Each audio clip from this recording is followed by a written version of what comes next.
नमस्कार विद्यार्थी मित्रांनो, स्वागत आहे तुमचं शोध महाराष्ट्राच्या आपल्या सिरीज मध्ये। या सिरीज मध्ये आपला पुढचा जिल्हा आहे नागपूर जिल्हा। तर तुम्हाला सगळ्यांना माहिती आहे, मी प्रत्येक वेळेला सांगते तुम्हाला, जेव्हा सरळ सेवा असते तेव्हा आपण जिल्हा विशेषची तयारी करत असतो, कारण की आपण जिल्हा एका स्पेशल जिल्ह्यासाठी फॉर्म भरत असतो। जसे की कंबाईन राज्यसेवा तुम्ही पूर्ण महाराष्ट्राचा विचार करत असता, बट इथे तुम्ही तुमच्या जिल्ह्याचा फॉर्म भरत असता। प्रत्येक एक्झाम, पोलीस भरती असो, तलाठी असो, सगळ्याच एक्सेट्रा एक्सेट्रा एक्सेट्रा सगळ्यामध्ये तुम्ही जिल्हा वाईज फॉर्म भरत असता। तर तिथे काही प्रश्न असे असतात की जे त्या पूर्ण जिल्ह्यावर असतात, आपण ज्याला जिल्हा विशेष म्हणतो। तर त्यामध्येच आपला नेक्स्ट जिल्हा नागपूर जिल्हा, त्याच्याबद्दल एकदम शॉर्ट मध्ये, एकदम 10 ते 15 मिनिटांमध्ये फटाफट माहिती बघूया। चला, तर हे काही महत्वाच्या वास्तू आहेत ज्या तुम्हाला नागपूर शहरामध्ये बघायला मिळतील। ओके, तर या बघा, ही यात्रा आहे, या सगळ्या ज्या वास्तू आहेत त्या तुम्हाला नागपूरमध्ये बघायला मिळतील। तर काही इतिहास आपण बघूया, नागपूरचा इतिहास। तर शहराचे नाव जे आहे ते नाग नदी म्हणजे नाग लोकावरून पडले आणि पुरोहिताशिक काळापासून नागपूर आणि त्याच्या आसपासच्या प्रदेशाचा उल्लेख वैदिक आणि मौर्य शास्त्रातही आढळतो। सो नागपूर शहराचा जो उल्लेख आहे तो आपल्याला प्राचीन काळापासून आढळतो। ओके, प्राचीन इतिहासात सुद्धा त्याचे आपल्याला लोन बघायला मिळतात। त्याच्यानंतर बघा, शहराचा पाया 1703 मध्ये देवगडचा गोंड, तुम्हाला सगळ्यांना माहिती आहे गोंड ही जमात पूर्ण विदर्भात खूप मोठ्या प्रमाणात आढळते। ओके, विदर्भात गोंड जमात खास करून चंद्रपूर मध्ये ही जमात खूप मोठ्या प्रमाणात आढळते, गोंड जमात, आदिवासी जमात। तर बख्त बुलंदशहा, लक्षात ठेवा, जर प्रश्न कधी आला की नागपूर शहराचा पाया कोणी घातला, तर एक गोंड राजा होता बख्त बुलंदशहा, त्यांनी या शहराचा पाया घातला। आणि ह्याचा जो उत्तराधिकारी आहे चांद सुलतान, याने नाग नदीच्या भोवती 3 मैल लांबीची भिंत बांधली। तर जो पाया रचणार होता बख्त खान, त्याचा मुलगा होता चांद सुलतान, त्याने नाग नदीच्या बाजूला 3 मैलाची भिंत बांधली। आणि 1743 मध्ये ते राघोजीराव भोसले, तुम्हाला सगळ्यांना माहिती असतील, 5 घराणे होते जे पेशव्यांचे अलायन्सेस होते, म्हणजे पेशव्यांचे सहकारी होते आणि पेशव्यांनीच त्यांना वेगवेगळ्या ज्या टेरिटरीज आहेत किंवा जे वेगवेगळे संस्थान आहेत ते दिली होती। जसे की बडोदाचे गायकवाड असतील, नागपूरचे भोसले असतील, ग्वालेरचे शिंदे असतील, इंदोरचे होळकर असतील। तर हे सगळे जे वेगवेगळे घराणे आहेत तर ते मराठाशाहीचेच घराणे होते। सो एक तीच इथे तुम्हाला एक वेगळी त्यांचं टेरिटरी बघायला मिळते, किंवा आपण म्हणू शकतो की संस्थान त्यांचं बघायला मिळतं, जे मराठ्याचं संस्थान आहे। त्यामध्ये राघोजीराव भोसले, तर भोसल्यांची राजधानी किंवा भोसले हे नागपूरला बिलॉंग करायचे। तर राजधानी जी आहे, तर भोसल्यांनी त्याला राजधानी बनवलं आणि ती भोसल्यांची राजधानी होती। तर भोसले काळात सांस्कृतिक आणि आर्थिक समृद्धी झाली नागपूर शहराची। तो लक्षात ठेवा, या काळात कुटीर आणि हातमाग उद्योग विकसित झाला। नागपूर किंवा नागपूर विभाग, नागपूर प्रादेशिक विभाग किंवा विदर्भ प्रशासकीय विभाग, ह्या दोन्ही विभागाची एक गोष्ट, महत्वाची गोष्ट म्हणजे कुटीर उद्योग, हातमाग, बांबू उद्योग, बांबूपासून बनवलेल्या वस्तू। तुम्हाला सगळ्यांना माहिती आहे की जे बांबू संशोधन केंद्र आहे ते सुद्धा विदर्भात चंद्रपूरमध्ये आहे।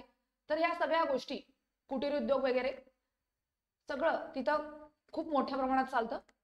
तिथं सीतापुर्डीच्या लढाईत आप्पासाहेब भोसले यांचा पराभव झाल्यानंतर 1870 मध्ये ब्रिटिशांनी मुंबई प्रांत जेव्हा ताब्यात घेतला, त्यावेळेलाच मुंबई प्रांत म्हणजे पुणे प्रांत, पुण्याला पेशवे होते आणि 1817 ला पेशव्यांना पूर्णपणे हरवलं जातं आणि जे शेवटचे पेशवे होते त्यांना कानपूरला पाठवलं जातं आणि पूर्णपणे जो मुंबई प्रांत आहे, मुंबई प्रांतातच पुणे येत होतं आणि नागपूर वगैरे सगळं मुंबई प्रांतात येत होतं। 3 प्रेसिडेन्सी होत्या, कलकत्ता, बॉम्बे आणि मद्रास।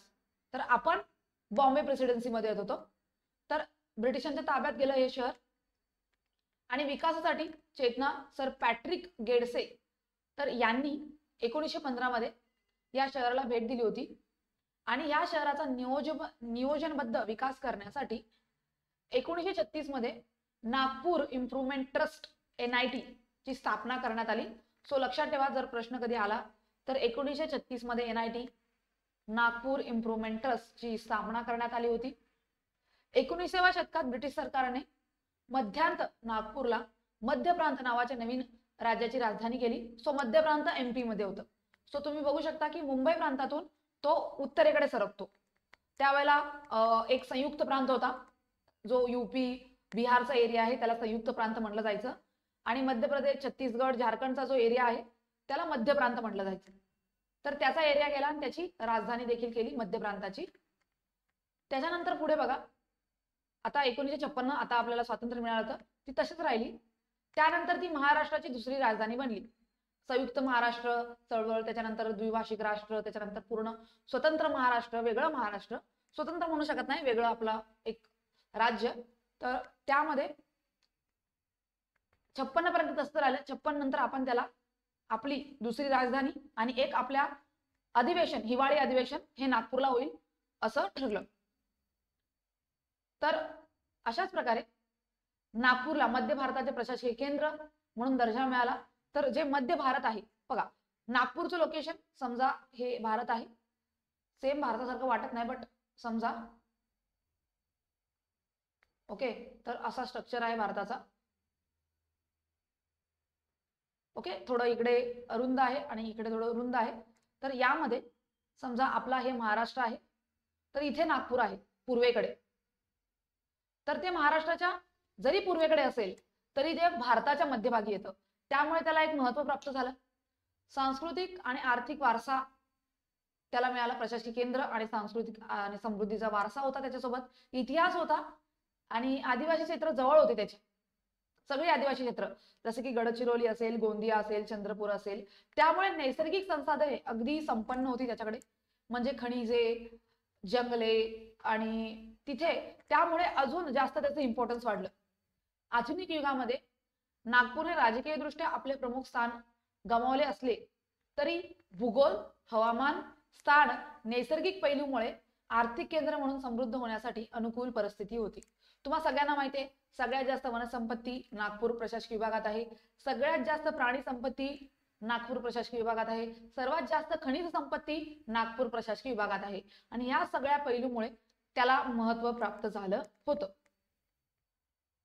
आता बघा, ही हिवाळी राजधानी आहे, नागपूर आपली हिवाळी राजधानी आहे. वेगाने वाढणारे महानगर आणि मुंबई, पुण्यानंतर महाराष्ट्रात तिसरे मोठे शहर म्हणजे नागपूर. सेम जेव्हा तुम्ही साक्षरतेचा विचार करता तर मुंबई आणि ठाण्यानंतर आपल्याला 88% एवढी साक्षरता सगळ्यात तिसऱ्या नंबरला नागपूरच दिसतं.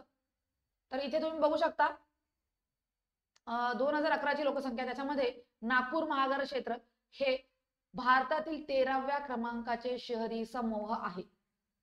जर तुम्ही नागपूर जिल्ह्यासाठी फॉर्म भरताय तर त्यावर तुम्हाला प्रश्न येऊ शकतो की नागपूर महानगर हे कितव्या नंबरला आहे, तर भारतात 13व्या नंबरला आहे. आणि नुकतेच स्वच्छ शहर आणि भारतातील दुसरे सर्वात हरित शहर म्हणून त्याला देखील मान मिळालाय. सो पहिले कोणतं आहे, इंदूर आहे, आणि दुसरे नागपूर जे आपल्या महाराष्ट्रातलं आहे. राज्य विधानसभाच्या वार्षिक हिवाळी अधिवेशन इथे आपल्याला घेतलेलं दिसतं तुम्हाला सगळ्यांना. आणि महाराष्ट्राच्या विदर्भ प्रदेशातील एक प्रमुख व्यावसायिक आणि राजकीय केंद्र आहे नागपूर. संपूर्ण देशभरात ऑरेंज सिटी म्हणून हे प्रसिद्ध आहे. याच्यावर तुम्हाला भरपूर वेळा प्रश्न आलाय, पण हा कॉमन झालाय प्रश्न, तरी लक्षात ठेवा. ऑरेंज सिटी म्हणजे काय, तर नागपूर शहर ह्याला आपण ऑरेंज सिटी म्हणून ओळखतो.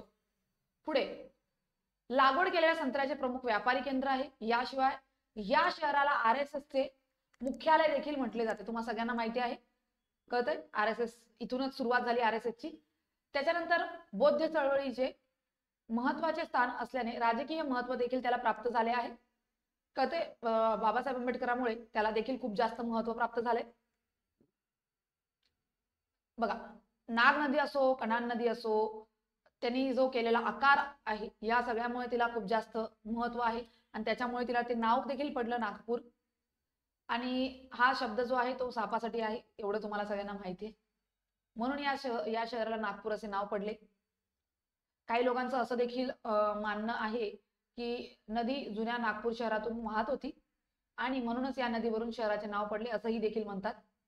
आणि पूर हा भारतातील शहरे, गावे आणि शहरांना दिलेला एक सन्मान प्रत्यय आहे पूर म्हणजे, आणि त्यामुळे नाग आणि पूर असं हे शहर इथे तयार झालं.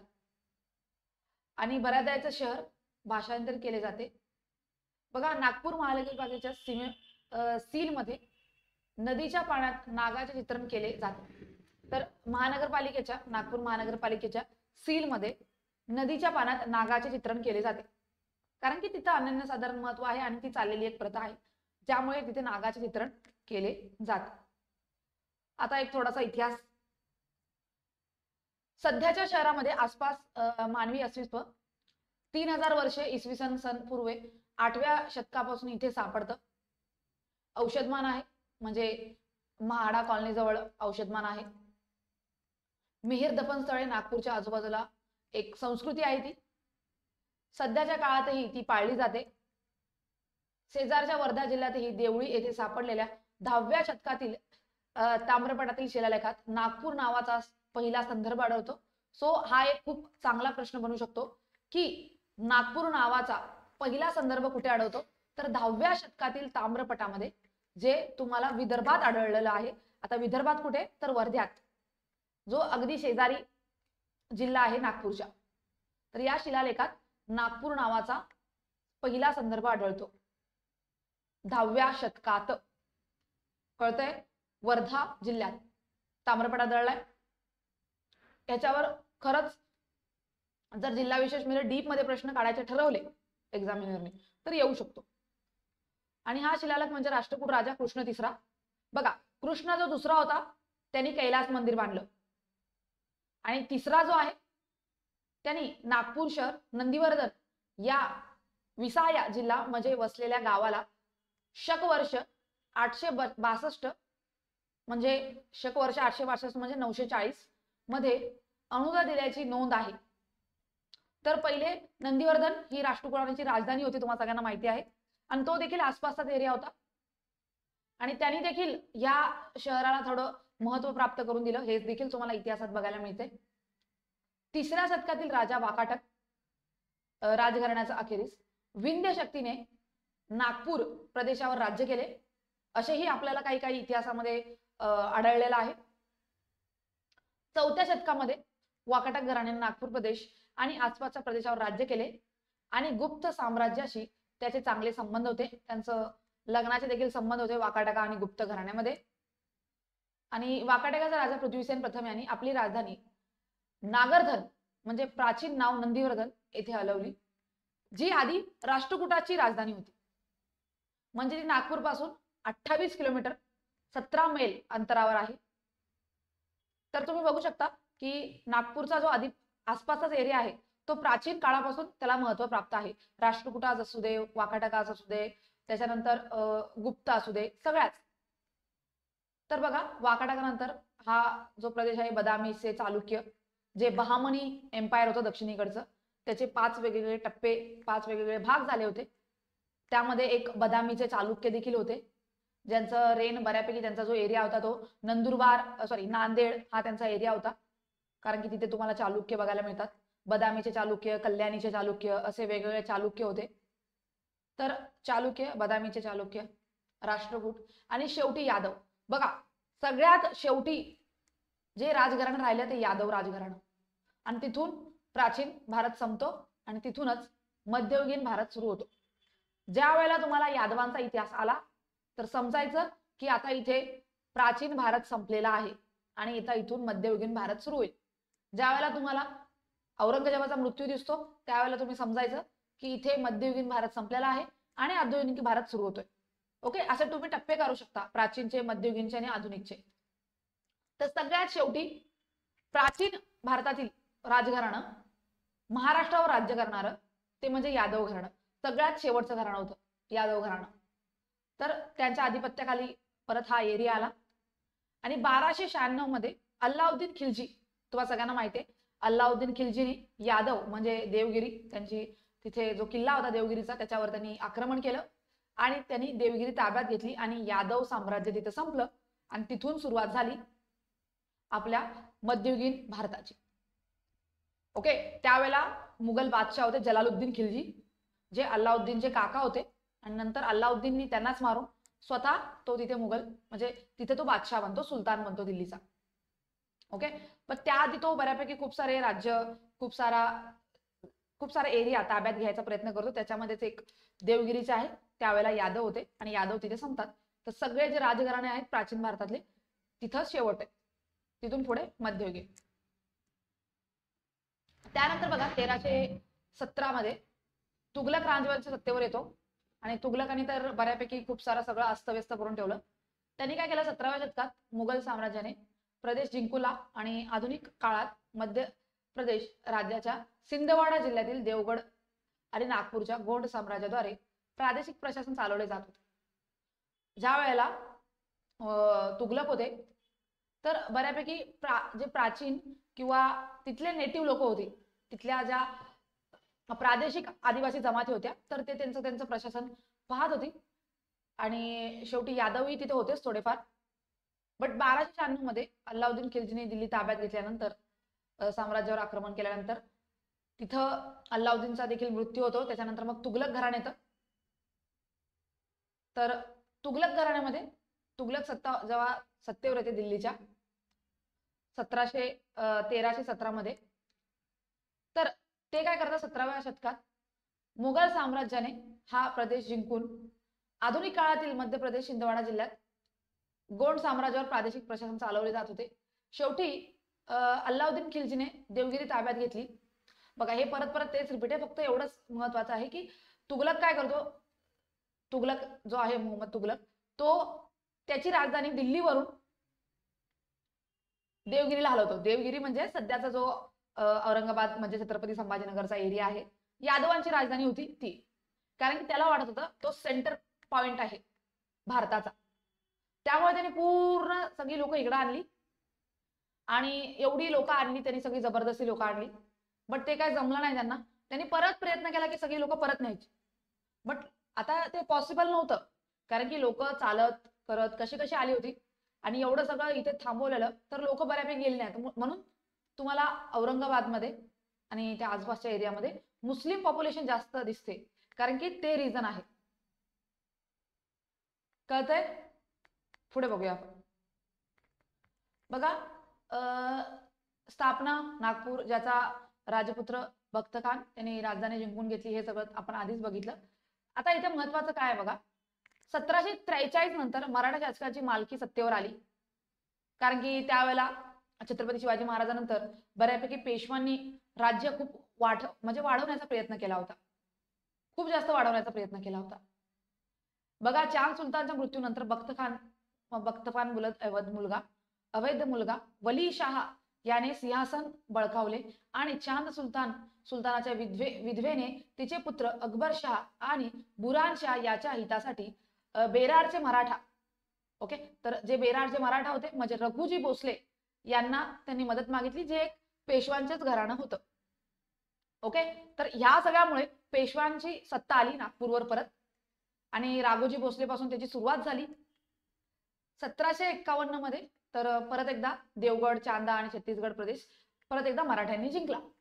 तर त्याचा तो इतिहास आहे की तिथेच बख्त खान, सुलतान, चांद सुलतान, त्याचा अवैध मुलगा, ह्यांचे सगळे प्रॉब्लेम्स असताना मराठ्यांना एक चान्स मिळाला, पेशव्यांना चान्स मिळाला आणि परत एकदा पेशव्यांनी हा जो रिजन आहे तो जिंकून घेतला. फक्त तेवढाच नाही तर देवगडचा असू दे, चांदाचा म्हणजे चंद्रपूर, छत्तीसगड, तर हे सगळं त्यांनी जिंकून घेतलं. आणि इथे बऱ्यापैकी 1700 किंवा 1802, 1817 इथपर्यंत मराठे किंवा पेशवेच होते. 1802 ला एक वसईचा तह होतो आणि 1818 ला पूर्णपणे पेशवाई नष्ट होते, त्यामुळे अगेन इथं ब्रिटिश रूल होतो. चला 1813 मध्ये दुसरा इंग्रज मराठा युद्ध होतं आणि राघोजी दुसरा पेशव्यांच्या विरोधीत सामील झाला, कारण की त्यावेळेला त्यांनी तैनाती फौज स्वीकारली होती, त्यामुळे त्यांना विरोधी व्हावं लागलं आणि इंग्रजांचा विजय झाला. इंग्रजांचाच विजय होतो त्यांनी विरोध केल्यामुळे. 1816 मध्ये राघोजी धोनी यांच्या मृत्यूनंतर त्याचा मुलगा परसजी या मुघोजी हा पदावर येतो, त्याचाही खून केला जातो आणि इंग्रजांनी तह केला 1817 मध्ये. इंग्रजाविरुद्ध तिसरा मराठा युद्धात मुघोजी पेशव्यात परत सामील होतात, परंतु सध्याच्या नागपूर शहरातील सीताबर्डी येथे त्याचा पराभव होतो. ही एक भयंकर सीताबर्डीची लढाई आपल्याला आहे, जेव्हा आपण इंग्रज मराठा युद्ध बघत असतो त्यावेळेला सीताबर्डीचा लढाईचा तुम्हाला तिथे रेफरन्स येतो. तर ही एक भयंकर लढाई, त्यामुळे एक टर्निंग पॉइंट येतो आणि भोसल्यांचा पतनामा पाया घातला जातो, म्हणजे पतन होतं आणि नागपूर शहर इंग्रजांच्या ताब्यात जातं. आधीच नागपूरने तैनाती फौज स्वीकारली असते, त्यामुळे अजूनच जास्त त्यांना लवकर हार मिळते. गादीवर तात्पुरती जीर्णोद्धार केल्यानंतर मुगोजीला पदच्युत करण्यात आले. त्यानंतर इंग्रजांची राजधानी राघोजी आणि नातू राघोजी तिसरा याला गादीवर बसवले जाते. तिसऱ्याच्या राजवटीत 1840 पर्यंत ते व्यवस्थित चाललं होतं. हा प्रदेश एक ब्रिटिश रहिवाशांच्या ताब्यात होता. ओके, ब्रिटिशने राज्य करत होते, फक्त नावाला तिथे राघोजींना ठेवलं होतं. 1853 मध्ये राघोजी तिसऱ्यांचा वारस न ठेवता मरण पावल्यानंतर इंग्रजांनी नागपूर पूर्ण ताब्यात घेतलं, कारण की इंग्रजांनी दत्तक वारसा नामंजूर केलं होतं. ओके, आणि त्यांना वारसच झाला नाही राघोजींना, त्यामुळे त्यांनी पूर्णपणे स्वतःच्या टेरिटरीमध्ये घेतलं. 1853 ते 1861 पर्यंत नागपूर प्रांत, ज्यामध्ये सध्याचा नागपूर प्रदेश, छिंदवाडा, छत्तीसगड यांचा समावेश होता, मध्य प्रांत आणि बेरार याचा भाग बनला. नागपूर ही राजधानी म्हणून ब्रिटिशांनी त्याला एक केंद्र मानलं. आयुक्ताच्या प्रशासनाखाली आली ती. बेरार बघा 1903 मध्ये बेरार जोडले गेले. टाटा समूहाने नागपूर येथे देशातील पहिली कापड गिरणी सुरू केली. आयएमपी आहे. सगळ्यात पहिली कापड गिरणी कधी सुरू केली नागपूरमध्ये आणि कोणी केली? तर टाटा समूहाने सुरू केली पहिली कापड गिरणी नागपूरमध्ये. जिल्हा विषयासाठी चांगला प्रश्न आहे. नागपूरमध्ये पहिली कापड गिरणी कोणी सुरू केली? तर टाटा समूहाने सुरू केली. ओके, कळतंय? टाटा समूहाने सगळ्यात पहिली कापड गिरणी सुरू केली. त्याच्यानंतर बघा एक्सप्रेस मिल म्हणून प्रसिद्ध झाली कंपनी आणि तिचं देखील उद्घाटन राणी 1877 मध्ये राणीच्या दिवशी झाले. व्हिक्टोरिया भारताची सम्राज्ञी घोषित करण्यात आले. ज्या वेळेला तिला भारताची सम्राज्ञी केसरी हिंद घोषित करण्यात आले, ओके, अलाहाबाद येथे, तर त्यावेळेलाच इथे एक्सप्रेस मिलची देखील स्थापना झाली होती. कळतंय? कधी? 1877 ला एक्सप्रेस मिल, लक्षात ठेवा. 1920च्या नागपूर अधिवेशनात असहकार चळवळ सुरू करण्यात आली, तर तिथे मान्यता मिळाली. लक्षात ठेवा, 1920चं नागपूर अधिवेशन, तिथे असहकार चळवळ सुरू झाली. 1947 मध्ये भारतीय स्वातंत्र्यानंतर मध्य प्रांत, बेरार हे भारताचे प्रांत बनले. 1950 मध्ये मध्य प्रदेश हे भारताचे राज्य बनले. पुन्हा नागपूर ही त्याची राजधानी होती. तथापि 1956 मध्ये जेव्हा भारतीय राज्याची भाषिक रेषेवर पुनर्रचना करण्यात आली, तुम्हाला सगळ्यांना माहिती आहे, 1956 वर आपण भाषेनुसार राज्याची पुनर्रचना केली, तर त्यामध्ये नागपूर आणि बेरारचा प्रदेश जो आहे तो मुंबई राज्यात, म्हणजे महाराष्ट्र राज्यात, त्यावेळेला ते मुंबई होतं 1950 मध्ये. 1956 मध्ये ते मुंबई होतं, त्याच्यानंतर ते महाराष्ट्र झालं आणि 1960 मध्ये ते महाराष्ट्र आणि गुजरात या दोन राज्याचं विभाजन झाल्यावर महाराष्ट्रात नागपूर आलं. 14 ऑक्टोबर 1956 रोजी नागपुरात एका औपचारिक सार्वजनिक समारंभात B.R. आंबेडकर यांनी त्यांच्या समर्थकांसह बौद्ध धर्माचा स्वीकार केला, त्यामुळे नागपूर खूप महत्वाचा आहे. सो लक्षात ठेवा, 14 ऑक्टोबर 1956 IMP आहे. 14 ऑक्टोबर 1956, तर त्यांनी नागपुरात बौद्ध धर्माचा स्वीकार केला आणि दलित बौद्ध चळवळ सुरू केली, जी अजूनही सक्रिय आहे, तुम्हाला सगळ्यांना माहिती आहे. आगामी काळात विकसित आणि समृद्ध होण्यासाठी प्रचंड क्षमता असलेले हे शहर आहे. नागपूरच्या वाढीसाठी, विकासासाठी, समृद्धीसाठी राज्य आणि केंद्र सरकारने योगदान देणे अत्यंत महत्वाचं आहे. ओके, तर जर राज्याने आणि केंद्राने योगदान दिलं तर कोणतंही शहर प्रगती करत असतं, असंच कोणतंही शहर प्रगती करत नाही. सो पुढे 2002 साली नागपूरच्या स्थापनेला 300 वर्ष पूर्ण झाली, लक्षात ठेवा. ओके, 2002 साली 300 वर्ष पूर्ण झाली. त्या निमित्ताने मोठ्या सोहळ्याचे आयोजन करण्यात आले होते. ठीक आहे, तर एवढं काही बेसिक गोष्टी नागपूरच्या जिल्हा विषयासाठी.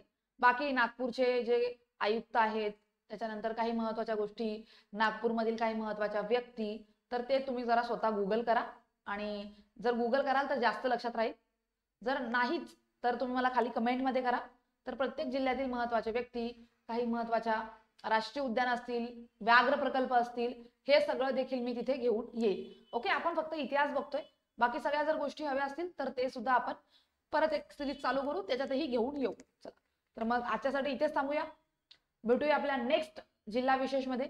Thank you so much everyone. Bye.